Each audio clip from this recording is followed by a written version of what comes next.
Hello everyone, welcome back. So this is the continuation of our lesson about quadratic equations. And this time, we will be discussing how to solve quadratic equations using the different methods.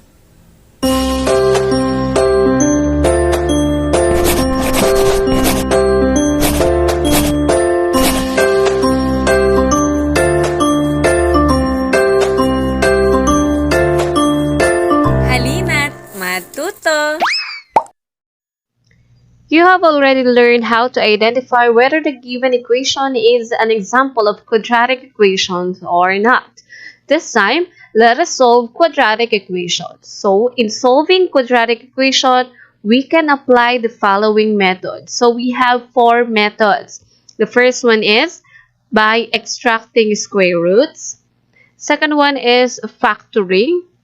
Third, completing the square. And fourth is by using the quadratic formula. First, let us talk about solving quadratic equations by extracting square roots. So remember when it was mentioned that quadratic equation of the form ax squared plus bx plus c is equal to 0 may have b is equal to 0, wherein we can have a resulting equation ax squared plus c is equal to 0 wherein our linear term is missing. So we can have, since c could be any constant, then we can say that ax squared is equal to c. And if the value of a is 1, kapag ang value ng a ay 1, therefore, we can have x squared is equal to c. So in order to solve quadratic equation by extracting square roots, the equation should be written in the form x squared is equal to c, wherein c is the constant, before extracting the square roots. Okay? So let us have this given example. Here we have x squared is equal to 9. So what are we going to do? Here, it is in the form x squared is equal to c. Ito yung x squared, and then 9 is our constant. So, since naririto na siya sa form na to, we can extract the square roots. So how? Ano ba pag sinabing extract? We will just get the square root of both sides. Okay? Let us get the square root of x squared as well as the square root of 9. And then, we will begin simplifying. Square root of x squared. When we say square root class, that is, we are thinking of a number that when we multiply by itself, will result to x squared. So, ano yun? Okay, that's good. That is x times x. X times x is equal to x squared. So, therefore, the square root of x squared is x. So, how about 9? What is that number that when we multiply to itself will result to 9? Pag we-multiply daw sa kanyang sarili, 9 ang sagot. What is that number? Okay, very good. That is 3 times 3. But take note that we can have two solutions. Kasi 3 times 3 is equal to 9. Am I right? Positive 3 times positive 3 is equal to 9. And as also, negative 3 times negative 3 is also positive 9. So, therefore, there are two numbers that when we multiply to itself will result to positive 9. And that is positive 3 and negative 3. So, therefore, we have two solutions or we have two answers. When we say class solution, that is the root. And when we say the root, that is the value of the variable. And since dito, ang variable natin ay x, the value or the root is equal to positive or negative 3. Pwede natin siya isulat na ganito, positive, negative 3. Or we can have x sub 1 is positive 3 and x sub 2 is. Let us have another example. So, in our second example, we have x squared minus 25 is equal to 0. So, we have to rewrite it in the form of x squared is equal to c, wherein yung constant term natin should be on the right side of the equation, or or after nung ating equal sign. So, in this case, this will become x squared is equal to yung ating negative 25 will be transposed here in the right side. So, that will become is equal to positive 25. Since nasa form na siya ng x squared is equal to c, or constant, we can extract the roots. Let us extract the roots by getting the square roots of both sides. Now, we have square root of x squared is positive x, and the square root of 25 is what? Okay, so that is 5 times 5 is equal to 25 as well as negative 5 times negative 5 is equal to positive 25. So therefore, we have again two solutions. We have positive negative 5. Or x sub 1 is 5 or positive 5. X sub 2 is negative 5. Let us proceed with the third example. We have 4x squared is equal to 49. So here, in this case, nandun ba siya sa form na x squared is equal to c? Yes po, ito yung x squared at ito yung c. Now, in this case, since we have here 4x squared equals 49, meron tayong numerical coefficient na 4, we can divide both sides by 4. Okay? So, para ma-eliminate natin yung numerical coefficient. So, in this case, ma-cancel natin si 4. Ang natira na lang ay si x squared. Is equal to what is 49 divided by 4? Okay, so that is, hayaan na natin, 49 over 4. Since hindi siya sakto kapag dinivide natin yung 49 by 4. Since ang 49 ay perfect square at ang 4 ay perfect square, so, we can extract the roots by getting the square root of both sides. Square root of x squared, we have x. And then, square root of 49 is, what is that number? Okay, 7 times 7 and negative 7 times 7. How about 4? Okay, we have positive 2 times 2 and negative 2 times negative 2. So, therefore, the answer is positive negative 7 over 2. Or, kukunin lang natin yung square root ng 49, that is 7, and square root of 4, which is 2. So, the answer is positive negative 7 over 2. Or, x sub 1 ay positive 7 over 2, and x sub 2 natin ay negative 7 over 2. Again, we have two solutions. Dalawa yung solutions natin ha. Isang positive at isang negative. Let us proceed to the fourth example. Find the roots of the equation x minus 1 quantity squared is equal to 0. So first, the question is it in, can we solve it through or by extracting square roots? Okay. Is it in the form of x squared is equal to c? So, take note lang, class, that not all equations can be solved by extracting square roots. Okay? Hindi po lahat ay pwedeng solve by extracting square roots. So, this is a special case. Ano? So, here in this case, those equations in the form of x squared is equal to c, or those equations that can be written in the form of x squared is equal to c, those are the equations that can be solved by extracting square roots. So, here in this case, x minus 1 quantity squared is equal to 0. Can we write it in x squared is equal to c?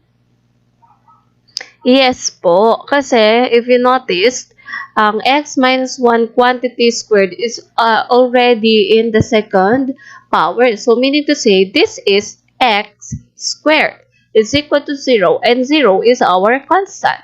So, therefore, in our solution, that will become, okay, so, ito yung x squared natin, yung x minus 1 quantity squared, and then yung 0 natin yung c, and then may equal sign doon. So, therefore, it is already in the form of x squared equals to c. Here, in this case, since nandiyan na siya sa form, we can extract the roots. By extracting the square roots, okay, makakancel natin yung square roots tsaka yung power of 2. So, therefore, the answer is x minus 1. Gets? Okay, ganun lang naman nagso-solve or ganun lang naman nagsisimplify or nag-extract ng roots, especially if the exponent is 2. If we get the square root of a number in the second power, ika-cancel lang natin yung square root as well as the power of 2. So, pag na-cancel natin yon, ang natitira ay x minus 1. So, that is the reason why square root of x minus 1 quantity squared is equal to x minus 1. The same as square root of x squared. Diba? Ang x squared is in the power of 2. Kinuha natin ang square root, kaya po, ang sagot is x. Kung ano lang yung variable. Okay. So, ganun po yun. And the square root of 0 is, of course, 0. So, here in this case, x minus 1 is equal to 0. In order to solve for x, is to solve natin ng x. Okay? We need to transpose negative 1 to the other side. So, that will become x is equal to negative 1 will become positive 1. So, therefore, x is equal to 1. Ilan pong solution meron tayo? Okay, we only have one solution. And that is x is equal to 1. For our fifth example, find the roots of the equation 2x plus 3 quantity squared is equal to 16. So again, this is just the same as our fourth example. So this is 2x plus 3 quantity squared is our x squared. And then 16 is our constant term. Now here, since nandoon na siya sa pattern na x squared is equal to c, we can extract the roots. Let us get the square root of both sides. Square root of 2x plus 3 quantity squared and square root of 16. Now, again, square root of 2x plus 3 quantity squared is, diba sabi ko sa inyo, we just need to cancel the square root and the power of 2. So, therefore, ang answer natin will be 2x plus 3 is equal to, how about the square root of 16? What is that number that when you multiply to itself will result to 16? Very good. So that is positive 4 times 4 and negative 4 times 4. So therefore, the answer is positive negative 4. Here in this case, we have we can form two linear equations. Let us form yung positive muna. So the first one is, okay, so that will become, transpose muna natin, 2x is equal to positive 4, and then positive 3 will become negative 3. So, let us form two equations. First one is, 2x is equal to 4, positive yung ginamit muna natin. Pinaghiwalay natin since we have one positive and one negative. 2x is equal to 4, positive 4 minus 3. At the other one is 2x is equal to, ginamit natin naman yung negative 4 minus 3. Now, perform the operation. Unahin muna natin itong una. 2x is equal to, what is 4 minus 3? Okay, so that is 1. Then, in order to solve for x, we need to divide both sides by 2, diba? Para makancel natin si 2. So, therefore, masasolve na natin si x. X is equal to 1/2. Bakit po nagkaroon doon ng 1? X sub 1 po ang basa dyan. Meaning to say, that is the first value of x. Unang value ng x. Kasi po, dalawa yung value natin. Ng x. So, x sub 1 is equal to 1/2. Next is, ito na proceed tayo sa second equation. 2x is equal to, what is negative 4 minus 3? Okay, negative 4 minus 3 is equal to negative 7. So, again, in order to solve for x, we need to divide both sides by 2. So, cancel. 2x divided by 2 is x. Then, x sub 2 is equal to negative 7 over 2 is negative 7 over 2. So, therefore, we have two solutions. X sub 1 is equal to 1/2 and x sub 2 is equal to negative 7 over 2.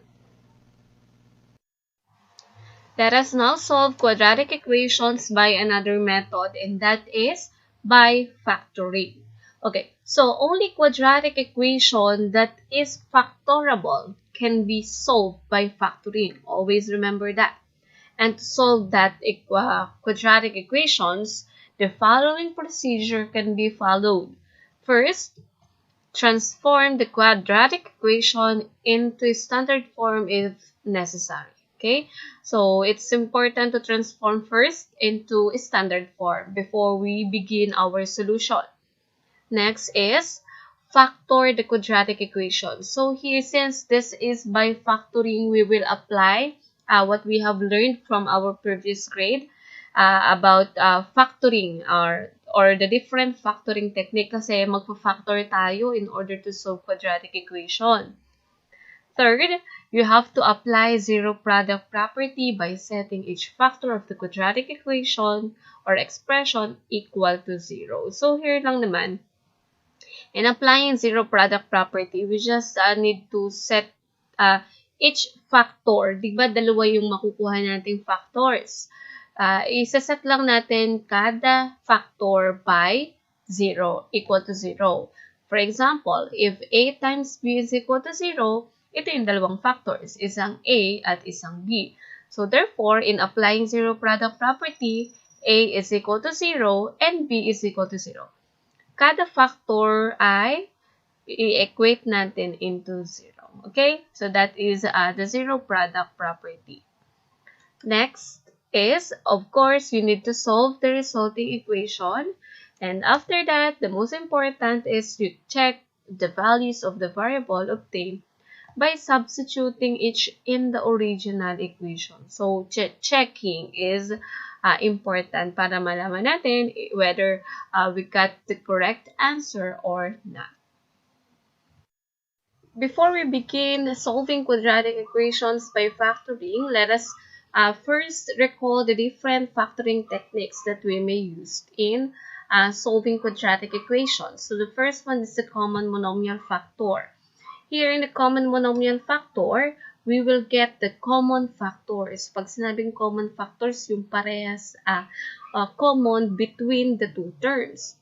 So in x squared minus 10x, we will get the common factors. What is that number, or what is that variable that when we that can be divided by x squared and 10x? Okay, so that is x. Okay. So, x po yung common factors. Meron kay x squared or pwedeng i-divide kay x squared, pwede rin i-divide kay 10x. And then, we will get the parentheses o kaya ay yung i-multiply natin siya by the common factors. Ito yung common factors, tandaan natin. Okay? I-highlight ko lamang yung common factors natin. So, this is the common factors. So, common factors natin, we will divide it. So, yung x squared divided by x, the answer is x. Negative 10x divided by x, the answer is negative 10. So, therefore, this is our factored form. We have x times x minus 10. Okay? So, naalala ba? Nare-recall ba? Let's proceed with number 2.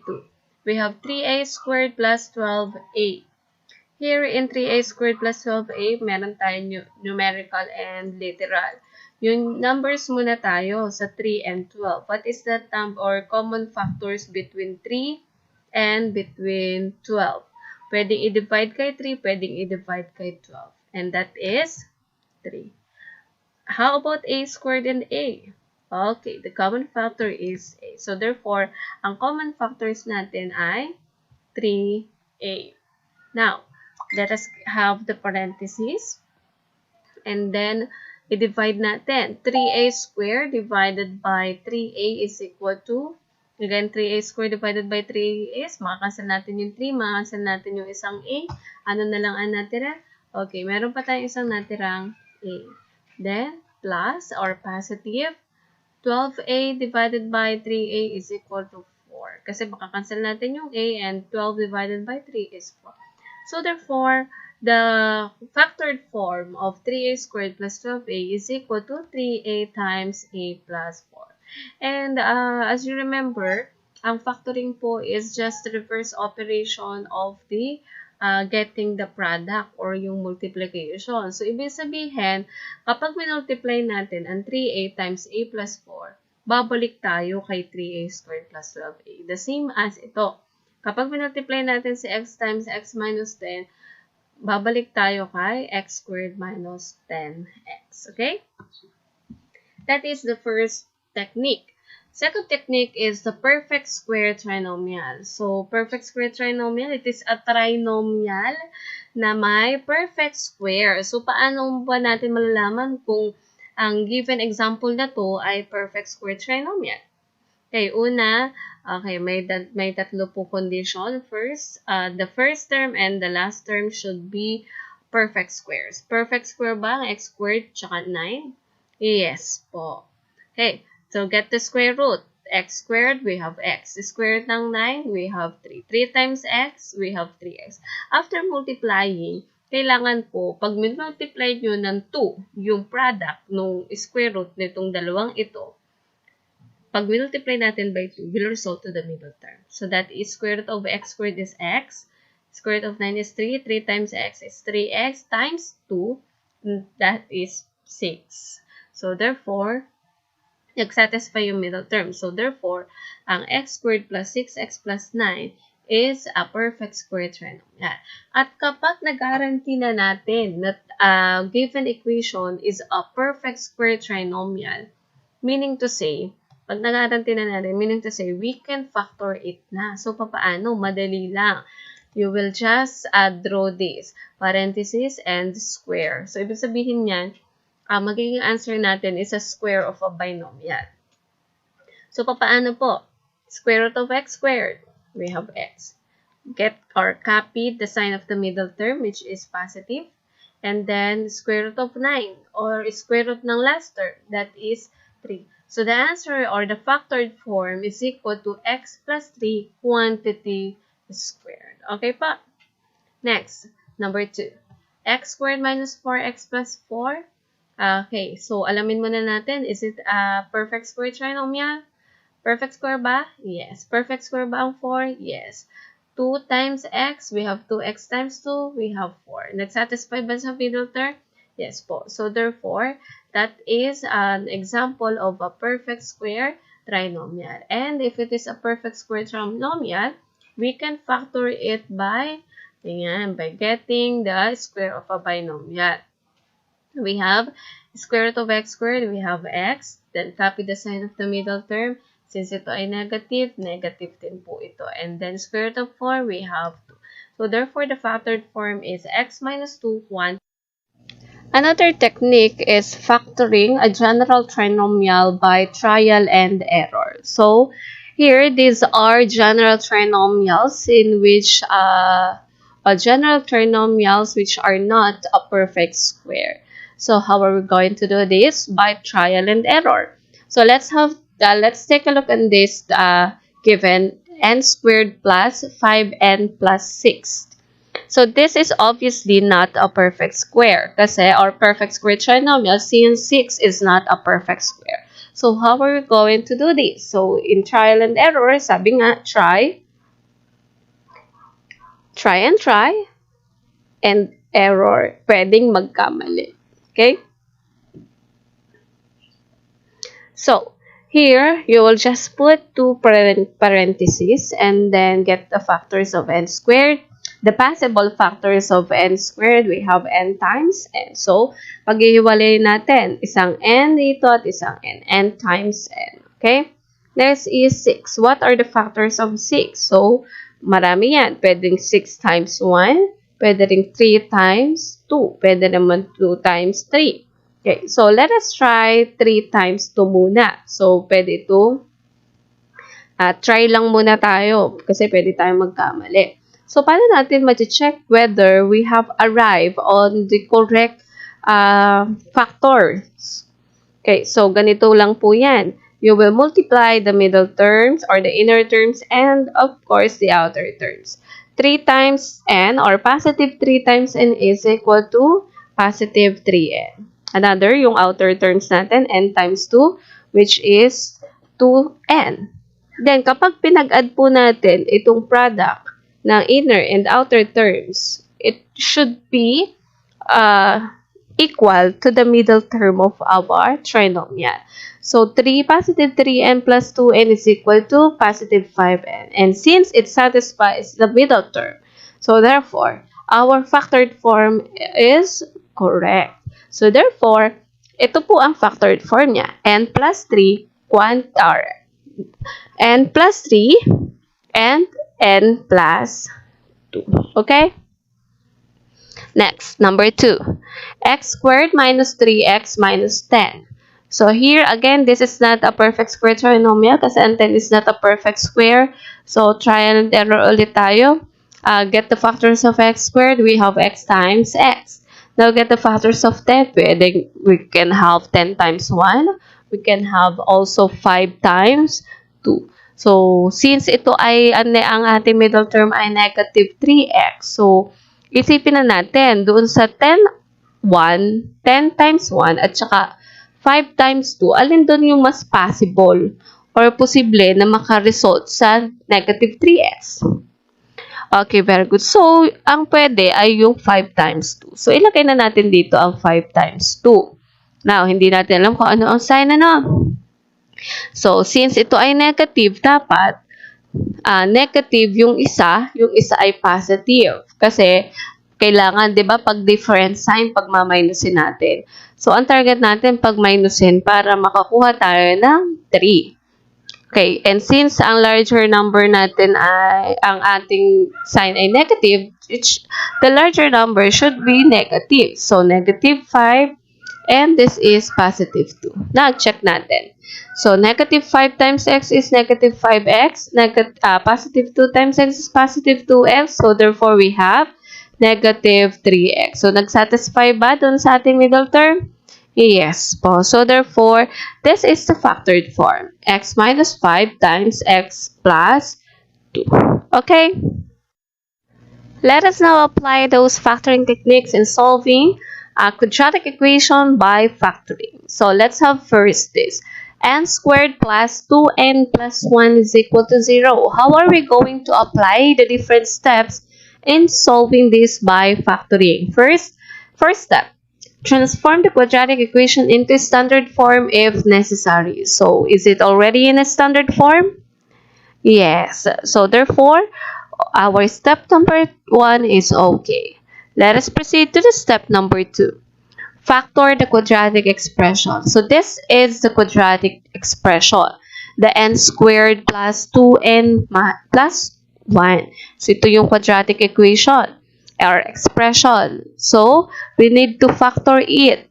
Since this is an example of a general trinomial, we will just get the factor. No, this is an example of a perfect square trinomial. Kasi, n squared is a perfect square, 1 is a perfect square, 1 times n is n times 2, we have 2. So, here, ganito po yan. Square of a binomial lang magiging sagot natin. So, get the square root of n squared, we have n. Get the square root of 1, we have positive 1. And that is equal to 0. So, na-factor na natin, n plus 1 quantity squared is equal to 0. So, we are okay with step number 2. Let us proceed with step number 3. Apply zero product property by setting each factor of the quadratic expression equal to 0. So, we just need to equate it into 0. So, since ito ay square of a binomial, iisa lang naman yung factor natin. That is, n plus 1 is equal to 0. Kasi, di ba ganito yan? N plus 1 times n plus 1. So, iisa lang yung magiging sagot natin. So, n plus 1 is equal to 0. Na-equate na natin or na-factor na natin. And na-equate na natin into 0. Next step is solve the resulting equation. Itong resulting equation natin, isosolve lang natin. Paano natin isosolve? That is by getting the value of n. So, n plus 1 equal to 0. Ang 1 will transpose to the other side. Transpose natin, positive 1 will become negative 1. So, nasolve na ba natin ang value ng n? Yes po.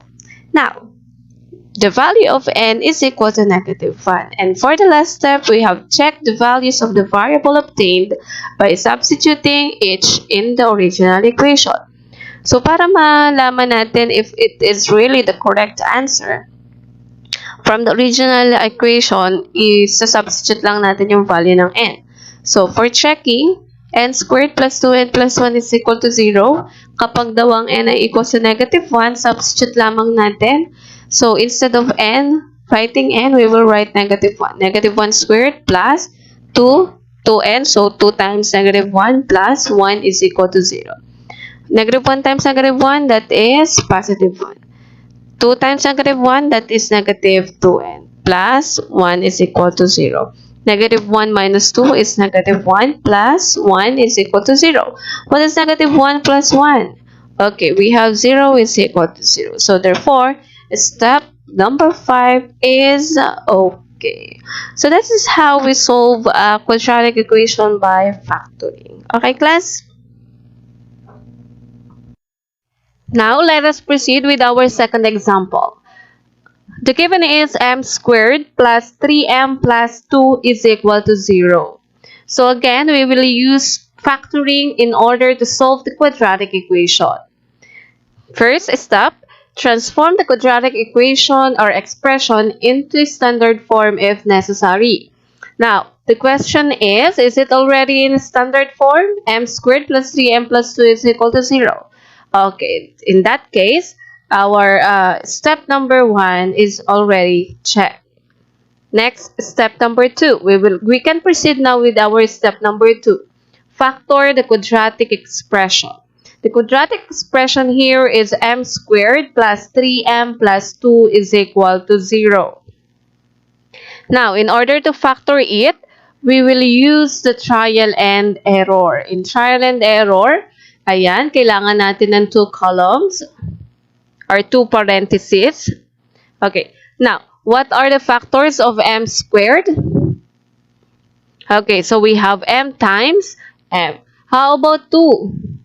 We have 2 times 1. And since this is 3, okay, this is our positive 3m. So, ibig sabihin, si 2 times m at saka si m times 1 is equal to 2m at saka m. So, 2m plus m is equal to 3m. So, this satisfies the middle term. So, therefore, that is positive. Okay? So, the factored form is m plus 2 times m plus 1. So, therefore, we already factor the quadratic expression. Let us proceed with the next step. Apply zero product property by setting each factor of the quadratic expression equal to 0. So, here we have 2 factors. We have m plus 2 and m plus 1. So, i-equate lang natin parehas into 0. So, we have m plus 2 is equal to 0 and the other one is m plus 1 is equal to 0. Next is, after applying the zero product property, we will solve the resulting equation. In order to solve it, okay, dalawa yan. Unahin muna natin si m plus 2 is equal to 0. In order to solve for m, we will transpose positive 2 to the right side. Okay? So, that will become m is equal to, since the transpose natin si positive 2, that will become 0 minus 2. And 0 minus 2 is equal to negative 2. O ma'am, bakit nagkaroon doon ng 1? Okay, that only indicates na that is or this is the first value of m. Okay? Read as m sub 1 is equal to negative 2. Next. M plus 1 is equal to 0. Let us solve for m. Another value of m. So, m is equal to 0. What will happen to positive 1? Okay, it transpose natin to the other side. So, that will become negative 1. And 0 minus 1 is equal to negative 1. So, therefore, our m sub 2 is equal to negative 1. Bakit po nagkaroon to ng 2? Meaning to say, it is the second value of m. So, therefore, we have 2 solutions or we have 2 roots. The first one is negative 2 and the second one is negative 1. Now, we already solved the resulting equation. Next and last step is the step number 5 wherein we have to check the values of the variable obtained by substituting each in the original equation.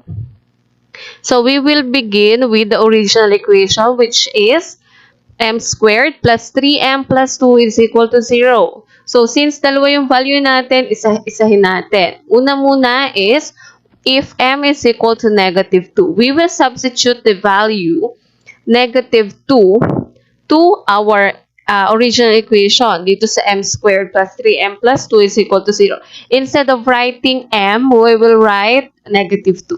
So the equation will become, and here is m, if m is equal to negative 1. Now, let us proceed first with m is equal to negative 2. So we have negative 2 squared plus 3 times m, which is negative 2. So 3 times negative 2 plus 2 is equal to 0. Solve muna natin. Negative 2 times negative, when we say square, that means imumultiply nyo mismo yung base natin. Ang base natin is negative 2 sa kanyang sarili. Not by 2, but by itself. So, negative 2 times negative 2. And that is positive 4. Positive 3 times negative 2, that is negative 6. And then copy positive 2 and 0. 4 minus 6 is, okay, 4 minus 6 is negative 2 plus 2 is equal to 0. And negative 2 plus 2 is equal to 0. Magkaiba ng sign, so we have to subtract. So that is 0 is equal to 0. So therefore, they are equal. So kapag nag-equal yung both side, the left and the right side, meaning to say, our value of m, which is negative 2, is correct or true solution. Let us proceed with the second one. How about if m is equal to negative 1? So again, substitute the values. So that will become negative 1 squared plus 3m, or 3 times negative 1 plus 2 is equal to 0. Negative 1 times negative 1 is positive 1. Positive 3 times negative 1 is negative 3. And copy positive 2 equals 0. Now, 1 minus 3. Very good. That is negative 2 plus 2 is equal to 0. And negative 2 plus 2 is equal to 0. Equal 0. So, therefore, okay, both sides are equal. So, meaning to say, m is equal to negative 1 is true solution. Okay? So, ganyan lang po ang pag-check and how we solve quadratic equations by factoring. Alright, so if the first two methods in solving quadratic equations cannot be used to solve such quadratic equations, then you must need another method to solve those equations. And that is by using this completing the square. This other way of solving quadratic equations is actually referred to as the mother of all methods in solving quadratic equations. So, bakit kaya? Let us find out. The completing the square methods also includes the use of squaring or extracting square roots and also factoring.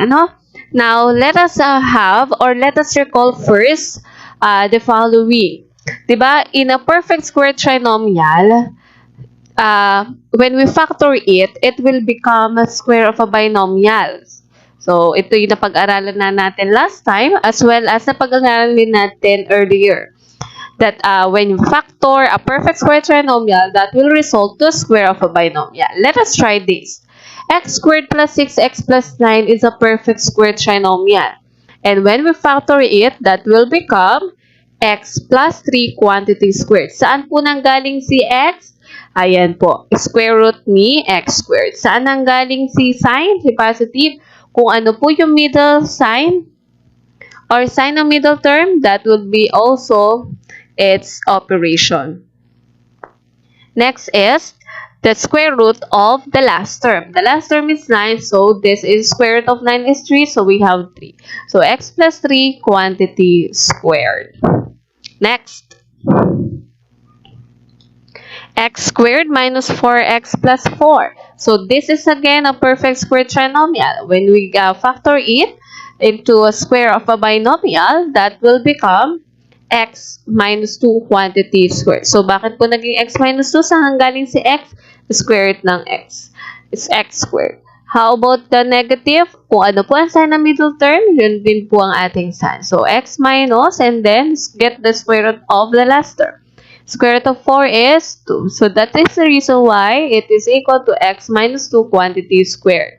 Next, a squared plus 10a plus 25. It is again a perfect square trinomial. So in order to factor it, that will become a plus 5 quantity squared. But how about if the given is like this? The last term is in a fraction form. So that will become m squared minus 5m plus 25 over 4. Since this is a perfect square trinomial, the factored form will be m minus 5 over 2. Saan po nanggaling si 5 over 2? 25, square root of 25 is 5, square root of 4 is 2. So we have m minus 5 over 2 quantity squared. And next is b squared plus 7b plus 49 over 4. Okay, so that is equal to b plus square root of 49 is 7, square root of 4 is 2. Quantity squared. So this is how you transform a perfect square trinomial into a square of a binomial. So nare-recall ba? Okay. So ito yung gagamitin natin later on in solving quadratic equations. So another one is, another thing that we need to know is how to complete the square or to complete a perfect square trinomial if the last term is missing. Just like this one. We have x squared plus 6x plus blank. What are we going to do, or what would be the missing term? This will be, of course, sasabihin natin, ma'am, that is 9. Kasi diba, kanina, ito yung ating answer. X squared plus 6x plus 9 is a perfect square trinomial. How will we get 9? Okay, so sa palagay ninyo, bakit? Papaano? O, sige, try natin yung another one. X squared minus 4x plus 4. Okay, plus what is the missing term? Okay, the missing term is, okay, sasabihin nyo naman, that is 4, ma'am. Okay, so tama naman, that is 4. But the question is how or why? Okay, so in order to solve for the missing term, we have to use this formula b over 2. What is b? That is the numerical coefficient of our linear term. Alin ba yung linear term natin? Okay, ito po, yung nasa gitna. Ano? So, i-divide lang natin siya by 2. 6 divided by 2, 3. 3, and then what will we do? Okay, we will get the square. So, 3 times 3, that is, okay, very good. That is 9. So, like, let us take a look. So, 6 divided by 2, quantity square, that is 3. 6 divided by 2 is 3. 3 times 3, that is equal to 9. Kaya po 9 yung ating missing term. Next. How about x squared minus 4x plus 4? Okay, so that is 4. Paano po natin nakuha yung 4? Kasi po, yung ating middle term is 4. 4 divided by 2, that is 2. 2 times 2, that is equal to 4. So, the missing term is 4. Okay? Next, how about this? X squared plus 10x plus. What do you think is the missing term? Okay, gamitin natin yung formula. B over 2, quantity squared. Ano ba yung V? Ang B natin ay 10. So, 10 divided by 2, 5. 5 times 5, that is 25. Very good. Okay? So, dinivide natin si 10 by 2. And 10 divided by 2 is 5, and then kinuha natin yung square. Pag sinabi yung square, this is not equal to 5 times 2, ha? But this means to the power of 2. Ibig sabihin, multiply natin 2 beses sa kanyang sarili. So, 5 times 5 is equal to 25. So, that is the missing term. Now, how about if y squared plus 12y?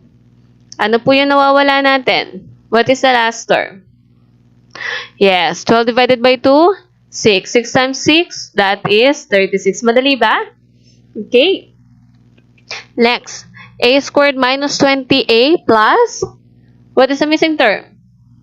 Okay, yung 20 divide natin by 2, that is 10. 10 times 10, that is 100. So, do you already know how to complete the square? Okay, very good. How about if our given is m squared minus 5m plus, okay, blank. What is the missing term? Okay, so if you notice, our letter B, our value of B is an odd number. Okay, so we cannot divide it exactly. So since our, and how about B squared plus 7B? Okay, ganun din, di ba? It is an odd number, so we cannot divide it exactly by 2. So, since our formula is b over 2 quantity squared, we need to divide the b by 2. Since ang b natin dito ay 5, 5 divided by 2, that will become, what is 5 divided by 2? Okay, sasabihin natin, 2.5 na. Okay, so in case like that, we don't need to put it into decimal. Okay? So, hayaan natin siyang fraction. So, 5 over 2, wala na siyang simplest form. So, that is equal to 5 over 2. Now, 5 over 2 quantity squared ay, that is 5 times 5, 25. 2 times 2, that is 4. So, that is equal to 25 over 4. So, fraction po, in case na odd number yung ating b, yung real number b natin, hayaan natin na fraction din yung ating maging last term. So, that is equal to 25 over 4. How about this 7? Okay, so 7 over 2, that is 7 times 7, 49. 2 times 2, that is equal to 4. So, we have the missing term is 49 over 4. Now, okay, how about this one? X squared plus 11x. So, letter B is 11. So, 11 over 2, that is equal to, what is 11 times 11? 121. And 2 times 2 is 4. So, what have you noticed? Okay, so if you noticed, the denominator is always 4, right? Okay, and saan natin nakukuha yung numerator? Kagaya ng 25. Yung 49, yung 121. Okay, so if you notice, we just need to get the square of it divided by 4. Get the square root of get the square of 7, 49 over 4. Get the square of 5, 5 times 5, 35 over 4. So, ganun po. So, kahit hindi na natin to isolve or ipakita. Let us try this. Y squared minus 3y plus, what is the missing term? Very good. So, 9 over 4. How about this one? 9 squared minus 9a. Add number ulit. So, 9. 9 over, or 9 times 9 is 81 over 4. So, lagi pong 4. Okay? Maliwanag po. Okay, so that is how we complete the square. At ito po ay we complete the perfect square trinomial. Perfect square trinomial po ito.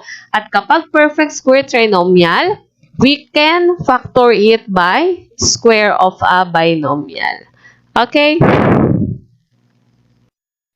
Since we already know how to complete the square or the perfect square trinomial as well as how to factor them into square of a binomial, let us proceed with the steps in solving quadratic equations by completing the square. So here are the following steps.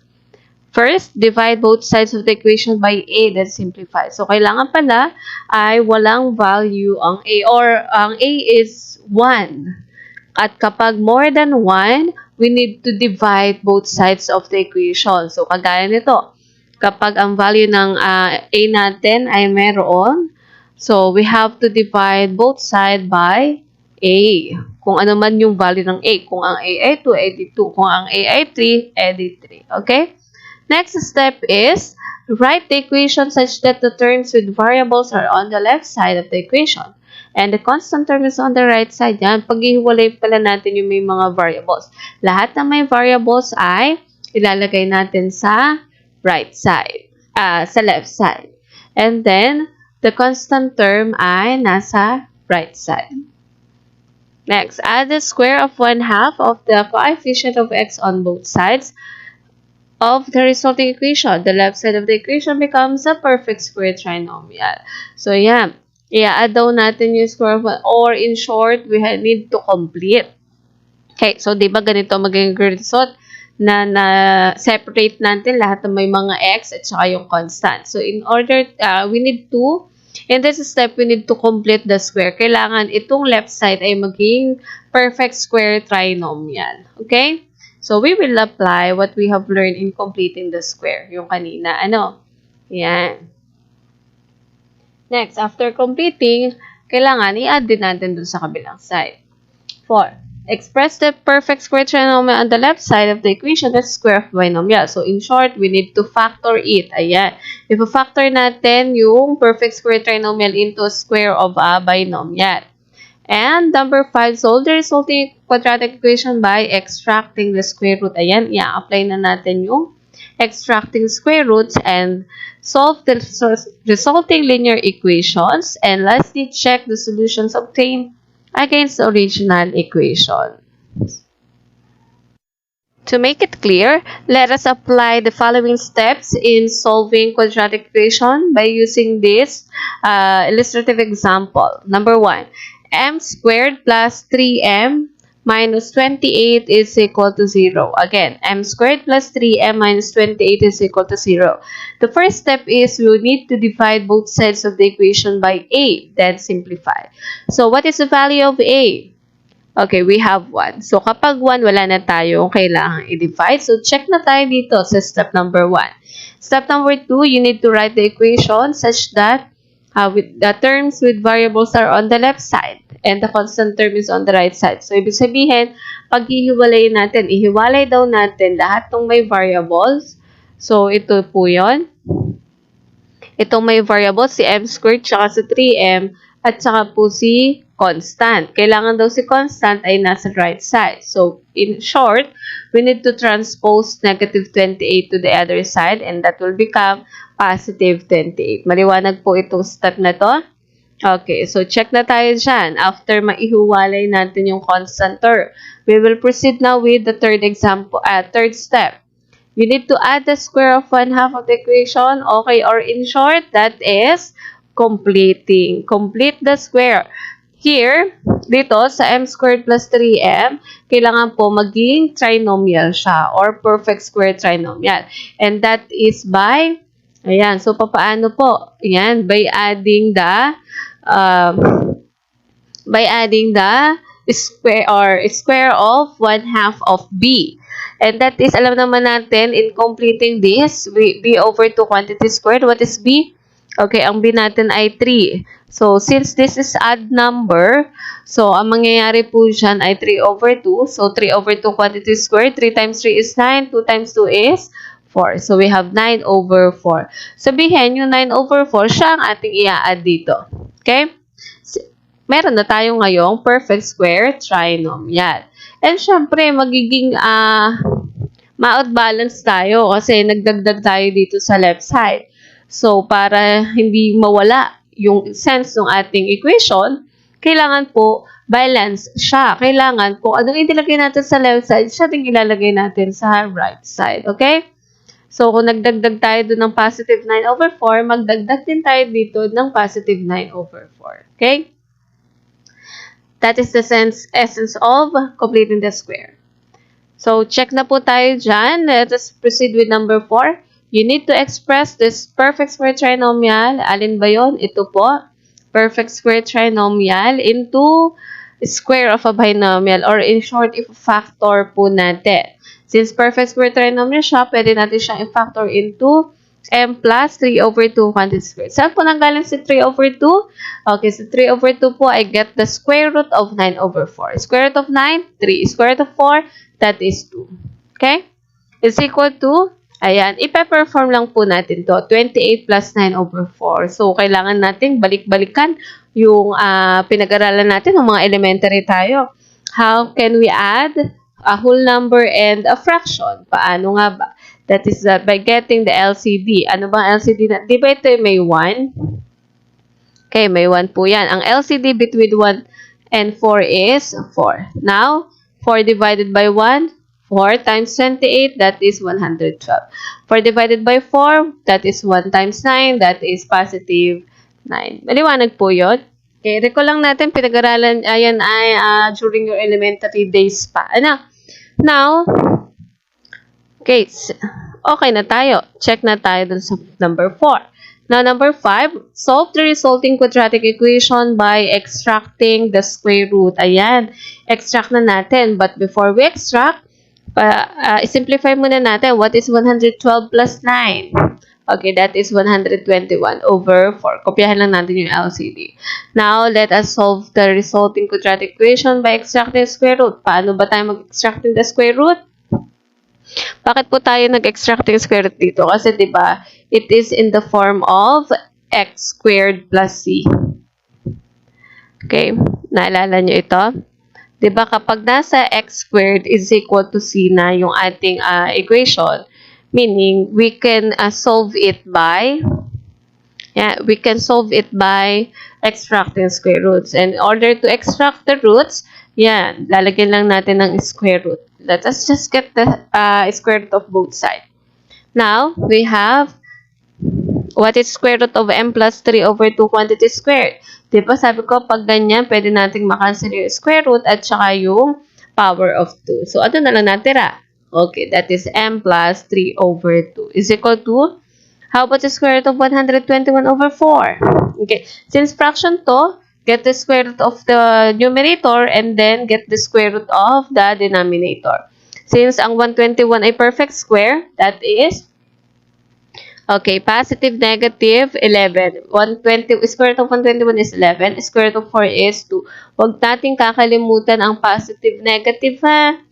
Okay, now, since ito ay positive, negative, meron tayong dalawang solution. Okay? So, let us solve the resulting linear equation. So, dalawa po yan, isang positive at isang negative. Now, let us write first, formulate first the first equation. First equation natin is m plus 3 over 2 is equal to positive 11 over 2. And the second one is m plus 3 over 2 is equal to negative naman, negative 11 over 2. Maliwanag po yan? Okay, now let us solve. Here, para ma-solve si m, si 3 over 2 ay ililipat natin sa kabilang side. So, that will become 11 over 2 minus 3 over 2. Bakit po naging minus? Kasi transpose po natin si positive 3 over 2. So, naging negative 3 over 2 siya. Next is, since pares naman siya ng denominator, madali lang mag-minus. 11 minus 3, that is 8. 8 over 2. And naging m sub 1 po. Ibig sabihin ng m sub 1, this is the first value of m. 8 over 2, pwede pa bang i-simplify? Yes po, kasi 8 divided by 2 is equal to 4. So, therefore, m sub 1 is equal to 4. Okay, we already have one value of m. How about the second one? Kapag negative naman yung 11 over 2. So, again, we need to transpose it to the other side. The 3 over 2 pala. Okay, so that is m is equal to negative 11 over 2. Ito yung positive, magiging negative. Negative 3 over 2. Now, negative, pag-a-add 11 plus 3, that is 14. And then copy the negative sign. Negative 14 over 2 is equal to negative 7. That is the value of m sub 2. M sub 2 kasi second value na siya ng m. Okay, so meron tayong dalawang solutions. Isang 4 at isang negative 7. Okay? Now, and for the last step, check the solutions obtained against the original equation. So, we need to check, tama ba si 4 at negative 7? Okay, from the original equation. Original equation natin ay ito. Okay? So, we have m squared plus 3m minus 28 equals 0. Kapag daw ang m sub 1 ay 4, okay, isa-substitute lamang natin. So, instead of writing m, we will write 4. So, 4 squared plus 3 times 4 minus 28 is equal to 0. 4 times 4, that is 16. 3 times 4, okay, 3 times 4 is positive 12 minus 28 equals 0. 16 plus 12, okay, very good. That is 28. 28 minus 28 is 0. 0 is equal to 0. Since they are equal, meaning to say, m sub 1 is equal to 4. Or m sub 1 equals to 4 is a true solution. Next, how about yung kapag ang m sub 2 or the value of m is equal to negative 7? So again, ulit-ulitin lang natin. We need to substitute it to our original equation. M squared plus 3m minus 28 equals 0. Instead of writing m, we will write negative 7. So negative 7 squared plus 3 times negative 7 minus 28 equals 0. So negative 7 times negative 7 is 49. Positive 3 times negative 7 is negative 21 minus 28 is equal to 0. 49 minus negative 21 is, very good, 28. Minus 28 is equal to 0. And 28 is minus 28 is equal to 0. 0 is equal to 0. Ayan, so they are equal. So, ibig sabihin, tama ulit ang ating solution na negative 7. So, therefore, we have two solutions, 4 and negative 7. In our example number 2, the given is 2x squared plus 8x minus 10 is equal to 0. So, here, we will have or begin with step number 1. Divide both sides of the equation by a, then simplify. Do we have the value of a? Is our a more than 1? Okay. Yes. The answer is yes, because our a is equal to 2. So, therefore, in that case, we need to divide both sides of the equation by, okay, kung ano yung value ng a. Kung ang a ay 2, then divide it by 2. Okay? Next, simplify. 2x squared divided by 2, that is x squared. Positive 8x divided by 2, we have positive 4x, and negative 10 divided by 2 is negative 5 is equal to 0 divided by 2 is equal to 0.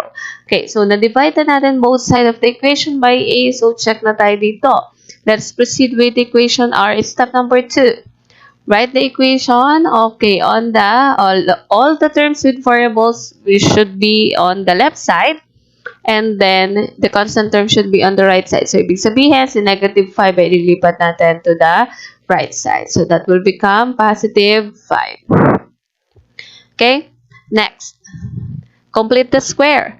So, since ito ay positive 4, that is 4 divided by 2, that is, okay, 4 divided by 2, that is 2. 2 times 2, that is 4. So, in order to complete the square, we have to add it by 4. At kung nag-4 tayo dito, of course, sa right side, ganun din, 4 din. Now, let us express it as the square of a binomial. I-factor natin ang x squared plus 4x plus 4. So, that will become x plus 2 quantity squared. And then, 5 plus 4, we have 9. Okay, check na tayo dito. Number 5. We have, what is number 5? We have to solve the resulting equation. Or solve it by extracting the square root. So, in extracting the square root, okay, get the square root of both sides. Okay? So, we have, okay. So, here, square root of x plus 2 quantity squared. Pwede natin ito makancel. Si square root at saka si power of 2. So, we have x plus 2 is equal to, how about the square root of 9? Okay, very good. So, that is positive negative 3. So, our resulting equation is equal to x plus 2 is equal to positive negative 3. So, check na tayo doon. Next is, you need to solve the resulting equation. So, since ito yung equation natin, okay, divide natin into 2. Yung isa ay x plus 2 is equal to positive 3, and the other one is x plus 2 is equal to negative 3. Isang positive at isang negative. Now, solve muna natin ang una. Let us solve for x. So, si positive 2 ay ito transpose the other side. So, that will become is equal to 3. Ang positive 2 ay magiging negative 2. So, 3 minus 2, we have, okay, we have positive 1. So, this is for x sub 1. How about this one? Okay, we have x is equal to, again, transpose natin si positive 2 sa other side. So, magiging negative 2. So, negative 3 minus 2. So, x sub 2 is equal to negative 3 minus 2. Parehas nun saan. So, pag-a-added natin, 3 plus 2 is 5, and then copy the sign. So, we have negative 5. So, our x sub 2 is equal to negative 5. So, check na rin tayo dyan. Ano? Next is, let us check the solutions obtained against the original equation. What is our original equation? We have 2x squared plus 8x minus 10 is equal to 0. Now, substitute natin. Unahin muna natin ang x sub 1 when x sub 1 is equal to 1. So 2x squared plus 8x minus 10 equals 0. Instead of writing x, we will write positive 1. So plus 8 times 1 minus 10 is equal to 0. So dito, unahin muna natin yung may parenthesis. So 1 times 1, that is 1. So 2 times 1 plus 8 times 1 is 8 and minus 10 is equal to 0. 2 times 1, we have 2 plus 8 minus 10 is equal to 0. 2 plus 8, very good, 10. 10 minus 10 is equal to 0. 10 minus 10 is equal to 0, 0. So, check tayo dito since both sides of the equation are equal. So, ibig sabihin, when x sub 1 is equal to 1 is a true solution. How about kung ang x sub 2 natin or ang value ng x natin ay negative 5?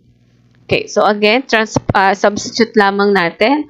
So, 2 times x squared. Ang x natin is negative 5 squared plus 8 times negative 5 minus 10 is equal to 0. So, negative 5 times negative 5 is 25. Positive 8 times negative 5 is negative 40. Minus 10 is equal to 0. 2 times 5, very good. That is 50. Minus 40 minus 10 is equal to 0. What is 50 minus 10? 40. That is 10. 10 minus 10 is equal to 0. 10 minus 10 is 0. 0. Okay, again, true ulit yung ating value ng x sub 2, which is negative 5. Okay? Let us now proceed with the last step or the last method that we can use in order to solve quadratic equation, and that is by using the quadratic formula. So, dito, kung nahihirapan kayo sa extracting the roots or sa factoring, nahihirapan kayo paano mag-factor, especially dun sa completing the square na napakahaba ng proseso, try naman natin yung quadratic formula. Kasi, take note class na kahit alin sa mga methods ang gamitin natin, isa lang naman ang magiging sagot. So, it's up to you whether what method will you use. Ano? Now, dito, since may quadratic formula, di ba pag may formula tayo, ano lang ang ginagawa natin? We just need to substitute the values kapag may formula na. So, dito, may formula nang binigay. Ano? Now, all we need to do is to find the values of A, B, and C. Ano? Kasi yun yung nandito sa formula natin.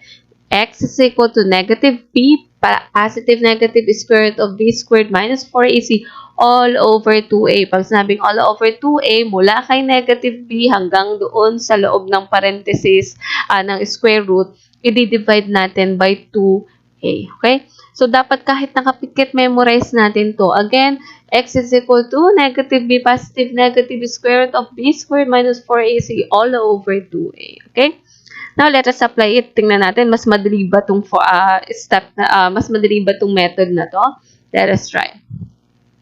Now, we're given x squared plus 6x plus 5 is equal to 0. Hanapin natin. Importante po na naka-standard form muna siya. Okay? Kapag naka-standard form na siya, let us find the values of A, B, C. Ang A natin dito ay 1, B natin ay positive 6, and C is equal to positive 5. Kapag nakuha na natin ang values, pwede na po tayo mag-proceed dito or gamitin yung formula. Again, x is equal to negative b positive negative square root of b squared minus 4ac all over 2a. Okay, so substitute natin. So, that is, kopyahin lang natin, negative, what is B?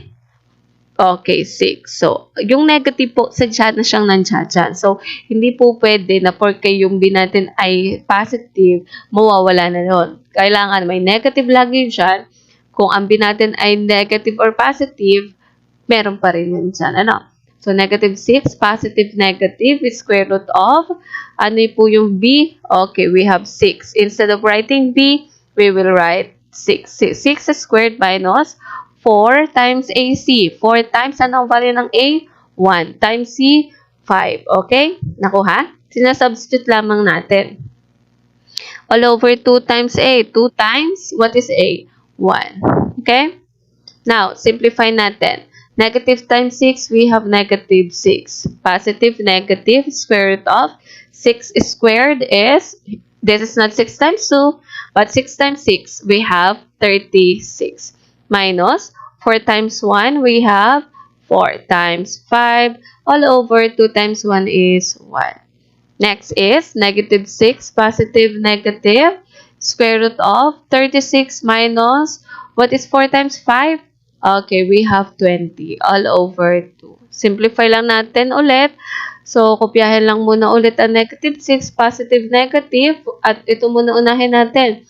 What is 36 minus 20? Okay, we have a square root of 16 all over 2. Huwag niyo kakalimutan yung all over 2 ha. Minsan kasi, minsan na-excite tayo mag-solve, ano? So, nakakalimutan natin yung denominator. Now, what is the square root of 16? Okay, very good. That is 4. 4 times 4 is 16. All over 2. Ngayon, since meron na tayong equation na negative 6, positive, negative 4, ito po yon. Gagawa ngayon tayo ng dalawang equation.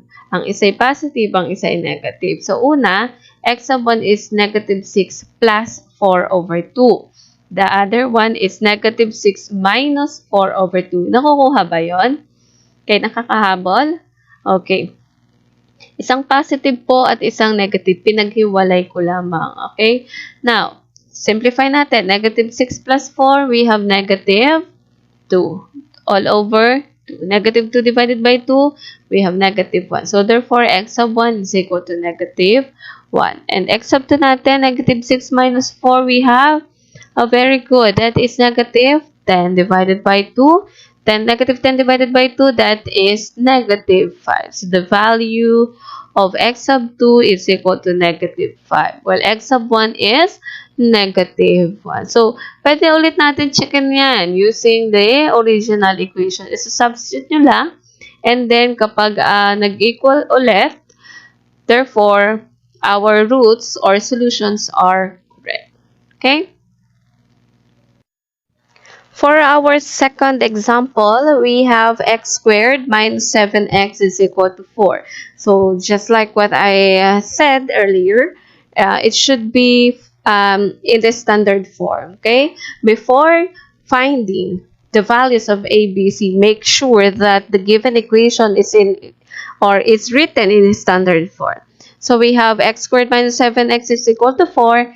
That will become x squared minus 7x minus 4. Transpose lang po natin yung positive 4 sa left side. So, minus 4 is equal to 0. Then, we can now solve or find the values of a. A is equal to 1, b is equal to negative 7, and c is equal to negative 4. At kapag nakuha na natin ang real values, yan, pwede na nating i-substitute dito sa formula or the quadratic formula, which is negative b positive negative square root of b squared minus 4ac all over 2a. So, let us substitute. We have negative, and then what is b? Negative 7. Positive negative square root of what is b? Negative 7 squared minus 4 times, what is a? Okay, 1 times c, which is negative 4. All over 2 times, okay, 1. Very good. Now, simplify. Negative times negative 7, we have positive 7. So, positive negative is square root of negative 7 times negative 7 is equal to positive 49. Minus 4 times 1, we have negative 4 times negative 4. All over 2 times 1 is 2. Now, we have 7 positive negative square root of, kopyahin lang natin yung 49 and then simplify negative 4 times negative 4, which is positive 16 all over 2. Now, 49, unahin muna natin yung nasa loob ng square root. So, 49 plus 16 is equal to, very good, that is 65 all over 2. Now, kaya ba natin kunin ang square root ng 65? Is 65 a perfect square? Okay, hindi po. So, in case like that, wala tayong magagawa kundi kopyahin na lamang. Ano? So, that is 7 positive negative square root of 65 over 2. And since ito ay magkasama pang positive negative, paghiwalay natin. Let us solve for or formulate the two equations or linear equations. So that is 7. Ang isa ay positive square root of 65 over 2. And the other one is 7 minus naman square root of 65 all over 2. Nakukuha nyo ba yung pagkakaiba? Pinaghiwalay lamang po ito. Ginawang plus, yung isa ay minus square root of 65. And since hindi na nga natin siya kaya simplify yung square root of 65, hayaan na natin. So, therefore, x sub 1 natin ay 7 plus square root of 65 all over 2. And the x sub 2 is 7 minus square root of 65 all over 2. Okay? For your learning task number 2 on page 11 of your module, letter B, you need to solve the quadratic equation using appropriate method. So, meaning to say, you will only choose one method in order to solve it. It's either the extracting square root, the factoring, the completing the square, or the quadratic formula. So, the given is, in number 1 is x squared minus 81 is equal to 0. Which among the methods do you think is appropriate in solving this kind of quadratic equation? Next, in number 2, we have x squared plus 5x plus 6 is equal to 0. So, which of the methods do you think is appropriate? Okay, and number 3, 2x squared minus 4x plus 3 is equal to 0. So, sa palagay nyo, alin doon sa mga methods na yon ang maaari nating gamitin? Okay, so here, I'm going to give you a hint. Okay, so here, you will use extracting square roots. In number 2, you will use factoring. And third, you will use the quadratic formula. Okay, so good luck in solving.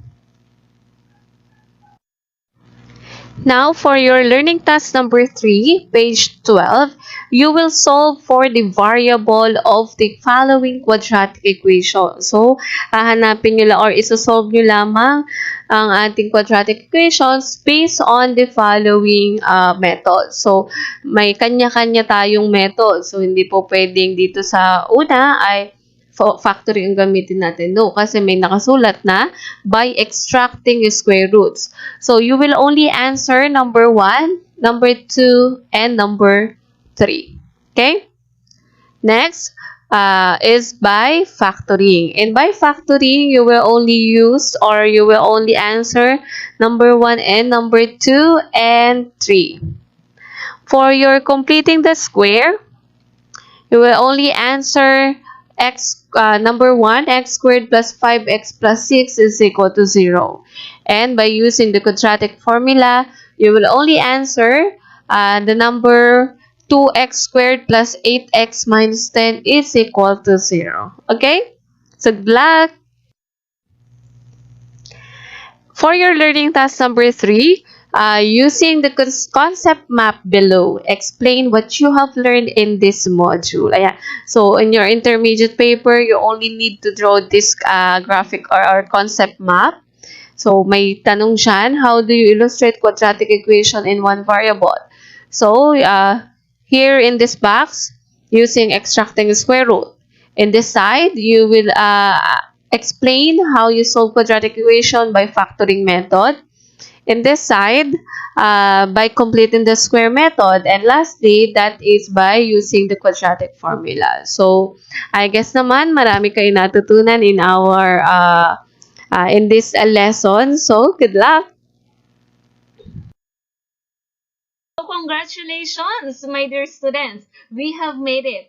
Thank you for letting me be part of your studying at home. Don't forget the hashtag Learn at Home with Ma'am Shei. So please do share this to your classmates and friends.